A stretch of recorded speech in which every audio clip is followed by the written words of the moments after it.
Boa noite a todos, meu nome é Samuel Fazendeiro, sou professor do curso de Psicologia da FANS. Esse vídeo é para os alunos do 9º período do curso de Psicologia na disciplina Organização e Trabalho.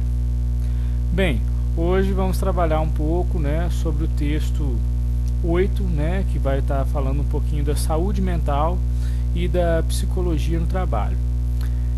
Esse texto ele já foi disponibilizado previamente, eu vou estar disponibilizando ele novamente hoje pelo WhatsApp, juntamente com a atividade. Agora vão ter atividades propostas semanalmente em relação aos textos trabalhados. Esse texto é do Eloane e do Capitão, e ele vai falar um pouquinho, vai discorrer um pouco sobre a psicologia dentro aí da questão do sofrimento mental no ambiente de trabalho. É um texto bem bacana. Ao longo aqui do vídeo vocês vão ver que ele vai ter uma relação interessante com outros textos que nós trabalhamos também, principalmente ele utiliza aí um pouco do Dejus, que é um autor que a gente já trabalhou algumas vezes, alguns dos textos trabalhados ao longo aí da primeira unidade, que vai ser bem bacana então a gente pensar um pouquinho nessas ideias dos dois autores aqui em questão.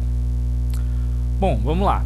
Primeiramente, ele já fala da questão da saúde mental, que a saúde mental ela não está mais voltada apenas para a cura e prevenção de doenças.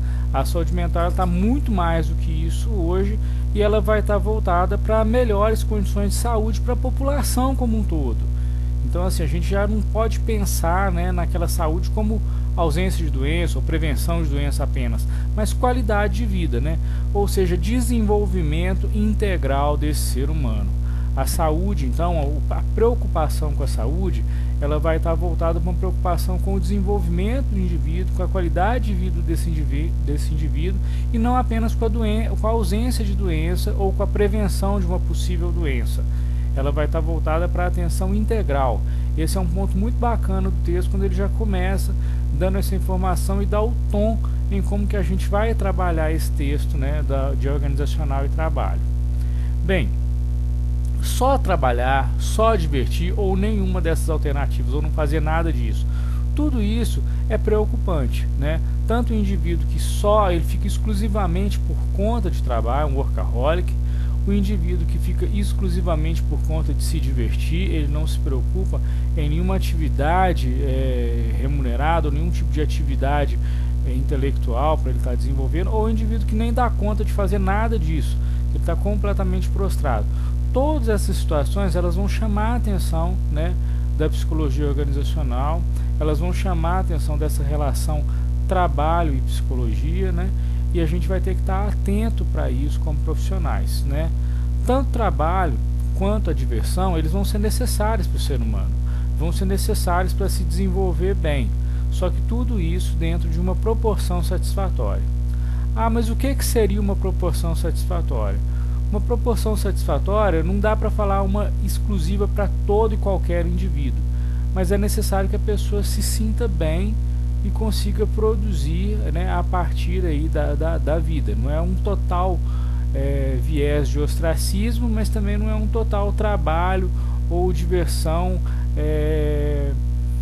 insalubre o tempo inteiro dentro da própria vida. Quer dizer, tem que existir um meio termo aí satisfatório para que a pessoa possa desenvolver todas essas atividades e ter assim uma qualidade de vida bacana, Bem, uma frase que me chamou a atenção no texto, na página 103, quem quiser depois dar uma conferida, o desprezo pelo mundo do trabalho traz consequências drásticas para todos que têm em seu trabalho sua única fonte de sobrevivência. Ou seja, quando a pessoa se identifica apenas com o trabalho como única forma de sobrevivência dela, como única fonte de sobrevivência, essa pessoa ela também tem um desespero muito grande de perder esse trabalho e a partir daí perder a própria identidade. Hoje eu estava conversando com um amigo, a gente estava falando sobre a alienação do trabalho. Esse amigo é administrador, inclusive da própria faculdade, e a gente estava falando de alguns autores que a gente trabalha, a gente lê junto, e ele me chamou a atenção sobre isso, sobre como que muitas vezes a pessoa ela coloca a própria identidade dela, a gente estava conversando sobre isso, no próprio trabalho. Então perder esse trabalho é perder a identidade, é perder o ser dele ali, se o trabalho é essa única fonte para ele, né, para esse indivíduo, essa única fonte de sobrevivência. Então isso é muito complicado. A gente tem que ter no trabalho também, é claro que é um papel social exercido, mas esse papel social ele está dentro de vários outros também, né? Então esse perigo, esse risco do adoecimento psíquico quando se perde um trabalho é muito real e é muito comum em grande parte das pessoas, coisa que a gente tem que pensar bastante. Os estudos eu acho que estão voltados para isso também, como é o caso aqui do que foi falado nesse texto especificamente. Eu preparei aqui algumas questões, alguns pontos do texto que eu acho bem importantes a gente discutir, mas é claro que não substituir a leitura desse texto. É importante que vocês façam essa leitura até mesmo depois das atividades propostas. Bom, o trabalho, então, ele vai ser um gigante monstruoso. Essa expressão ela é até utilizada no texto. E ela é utilizada de duas formas, né, para ser esse gigante monstruoso. Tanto de auxiliar o ser humano na qualidade de vida dele, na qualidade de vida no trabalho, quanto também para avassalar esse ser humano, né? Esse ser humano ele se tornar aí escravo desse trabalho e dependente o tempo todo desse trabalho. Esses dois aspectos, né, que são contraditórios em relação ao trabalho, eles são presentes na relação dos indivíduos, né? Ele pode tanto ser um auxílio, né, para a qualidade de vida, para uma melhor qualidade de vida, seja até pela remuneração, seja pelo valor e importância social que esse indivíduo se dá, ou também para avassalar esse indivíduo, colocar ele como única questão, única tábua salvadora dele, o próprio trabalho que ele desenvolve. E aí é algo muito perigoso, é algo muito complicado a gente pensar no trabalho nesse lugar. Vai gerar então uma impotência e uma desvalorização para o indivíduo. Esse indivíduo ele vai ter dificuldades, né, de se colocar, se não for a partir do próprio trabalho. Bem, as empresas hoje, né, uma questão também que eles chamam muita atenção no texto, é que geralmente elas não são administradas mais pelos donos da própria empresa, e sim por executivos. Esses executivos eles estão voltados para o lucro, né, para a questão do desenvolvimento da empresa, e muitas vezes alguns deles, né, não vão estar preocupados com o funcionário. Antigamente a gente via essa preocupação como algo um pouco maior, quando as empresas, a maioria delas era pelo menos administrada pelos próprios donos. Eles tinham uma certa relação que mudou, e mudou muito na contemporaneidade. Isso é algo preocupante e algo que pode ser também adoecedor para os indivíduos, né?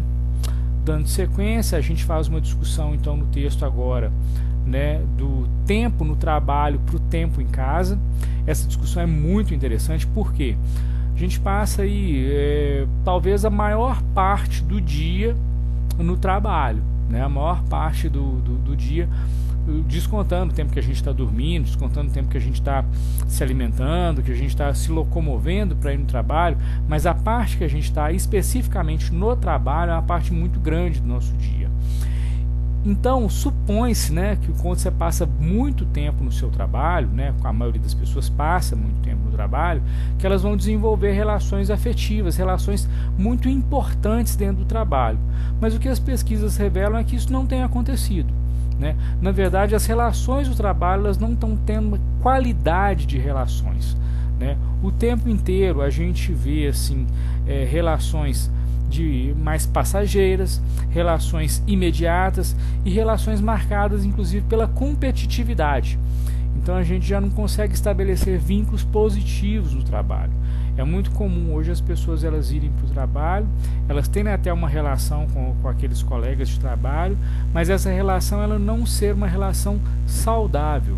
Ela é uma relação extremamente competitiva, extremamente imediatista e passageira, porque cada hora um vai sair, vai trocar de emprego, vai para outro local, ou pelo menos ele vai ter essa sensação de ser descartável o tempo todo.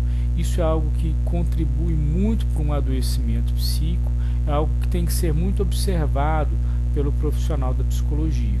E essa discussão está muito bem feita nesse texto aqui especificamente. Bem, esse medo e não confiabilidade são relações assim que são vistas, né, nas empresas, né, por essas pessoas, e isso contribui, né, de uma maneira muito negativa nas construções sociais desses indivíduos. É uma questão da pós-modernidade? Sim, é uma questão pós-moderna, mas essa questão a gente tem que estar atento, afinal vivemos também na pós-modernidade, não é verdade? Bem, ele vai entrar então numa discussão marxista, né, ao longo do texto aí, já passando aqui já para o meio do texto, a gente já vai ter uma visão mais marxista, né, do ser humano como produtor e consumidor desse próprio trabalho, né. Vai entrar também depois na questão da qualidade de vida, e ele pergunta o que é a qualidade de vida no trabalho, o que é essa qualidade de vida no trabalho, e a partir daí a gente vai entender, né, a própria degradação que a gente está vivendo, né, aqui no caso ele coloca como no terceiro mundo. Eu não sei se essa degradação ela está só no terceiro mundo também, eu acho que essa degradação ela está geral, e por isso que a gente tem estudado tanto, trabalhado tanto sobre esse tema, a fim de melhorar um pouco essas relações de trabalho que a gente tem visto aí nas empresas, né. O sofrimento e o trabalho é um outro tópico que ele coloca no texto, também é muito relevante para a gente. Ele vai falar da questão do conteúdo significativo para o sujeito e do conteúdo significativo para o objeto, vai traçar um paralelo em relação a isso, como que esse trabalho ele pode apresentar conteúdo significativo para a própria pessoa, ou como esse trabalho pode apresentar um conteúdo significativo em relação ao objeto, né, ao processo de trabalho ali que ele está desenvolvendo. Ele faz uma comparação muito bacana dessa questão com o Freud, né, da formação do ego também, que é algo muito interessante, como que a pessoa ela se vê e ela se constitui a partir do próprio trabalho. É uma comparação que os autores eles deixam bem clara, e acaba que é uma comparação bem interessante, porque ele utiliza da teoria desse autor para falar um pouco também das relações de trabalho, o que sempre é muito interessante, sempre é muito válido quando a gente vê um autor ele buscar outra perspectiva e colocar dentro aí das relações psíquicas do trabalho. Então assim, é muito legal mesmo, né?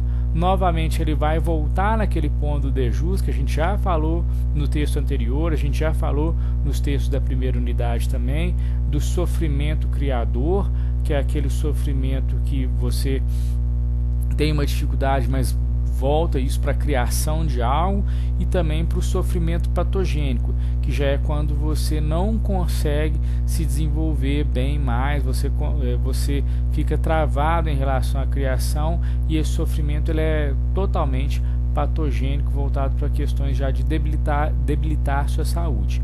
Isso não está bem definido nesse texto especificamente, mas como a gente já trabalhou em textos anteriores, acaba que é algo que é tranquilo para a maioria, e aí se ficar alguma dúvida é legal voltar no texto anterior, por exemplo, que fala exatamente sobre essas questões. Ele dedica uma boa parte nesse tema específico, né? E para fechar, para concluir esse texto, que é um texto muito legal, um texto mais curto também, porém bem interessante, né? Ele fala que o trabalho, ele necessariamente precisa de ser positivo para o indivíduo. Não dá para a gente pensar num trabalho negativo, né? A gente passa a maior parte do nosso dia num trabalho. Esse trabalho, se ele tem uma carga, um viés negativo para o indivíduo, a tendência é que esse indivíduo ele perca a qualidade de vida, ele entre em processos degenerativos, depressivos, ele perca a questão da própria identidade. Então esse trabalho ele tem que ser algo positivo, e termina com a máxima ainda que é preciso decifrar esse processo do trabalho para não ser devorado por ele, uma alusão ao enigma da esfinge, né, mitológico ali, que Édipo depois conseguiu solucionar na mitologia grega. Muito bacana, muito interessante as formas que os autores eles utilizam para trabalhar esse tema com o trabalho da psicologia e a relação das pessoas no mundo do trabalho, associando a questão de saúde e sofrimento psíquico dentro do trabalho. É muito positivo, é muito interessante, vale a pena a leitura, tá bom? Muito obrigado a todos vocês. Quaisquer dúvidas, questionamentos, estou disponível, né, nos canais WhatsApp, YouTube, nos comentários aqui dos vídeos, no e-mail pessoal também, pelo WebGIS, ou o que se fizer necessário. Muito obrigado Desejo bons estudos para todos e um cordial abraço.